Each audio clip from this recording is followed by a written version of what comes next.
YouTube users, this is a tutorial on how to do a round off back tuck or a round off layout. Now, even though a lot of people don't need to use that punch, I can do fluidity. If you haven't seen my fluidity tutorial, check that out. But I'm going to demonstrate a round off back tuck first and then a round off layout. Alright, now round off layout. Okay. Basically, if you can't do a round off well, then you need to work on that first, alright?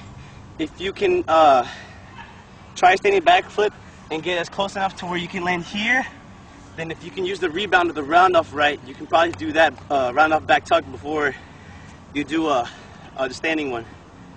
Now, the key to the round off, when I first started, when I went into a round off, I would kind of go off to the side like here before I punched off. So what you really want to do is focus on your legs. So if I was going at a dead-on angle, you want to kind of go like a cartwheel, plant your feet together, and push off. Now if I do this slowly, if you're here, push off your hands. Ooh, that was kind of sketchy.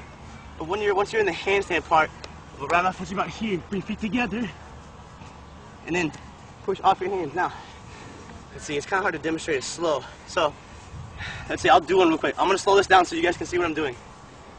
The side angle. Alright. And then from a dead-on angle.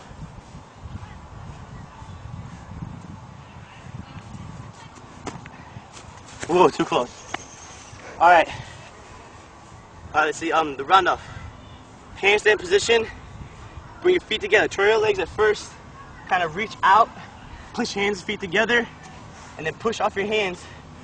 And don't let your heels hit the ground. When you let your heels hit the ground, you put too much strain on not only your heels, but also your ankles. So work on, basically, try not to let your heels hit the ground. When you punch down, trying to stay in this position here. That way, when you land, or when you push off your hands to punch, that when you try to stay here, the weight and pressure coming down will bring you down, because if you try and stay here, it'll spring you right back up. That's where you get a good enough height to get up. Now, of course, you have to push off, and sometimes if you're good, or if you know how to control it, it'll happen. As for the backflip part, for a layout, I basically just arch my back. If you haven't seen my backflip tutorial, check that out, alright? Because that's really important, or any backflip tutorial. So you punch off the run off, come back, I go up, I always tilt my head back. Some gymnasts say it's not good to tilt your head back. For me, it works, alright? If it works for you, tilt your head back, try it. If it works, keeping your head facing the other way, then try that. I go back, tilt my head back so I can spot the ground. Once I'm all the way over, once I can see the ground, I point my legs, and then basically just plant them down there. Again, when I land though, I don't land flat, alright? I land on the balls of my feet to cushion the landing.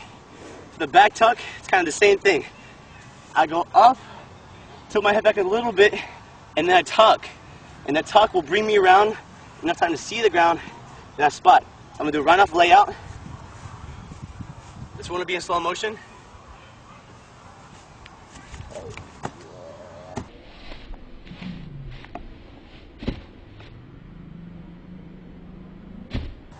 Okay, and then a round off back tuck. Be in slow motion as well.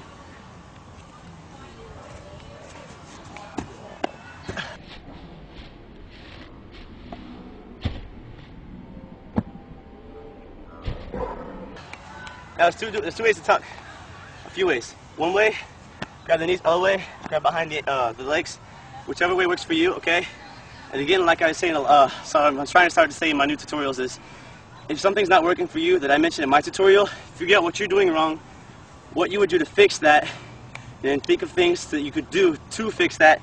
Try different things out. But again, if you're still having problems, though, contact me, anybody you know who can do whatever I'm doing in the tutorial.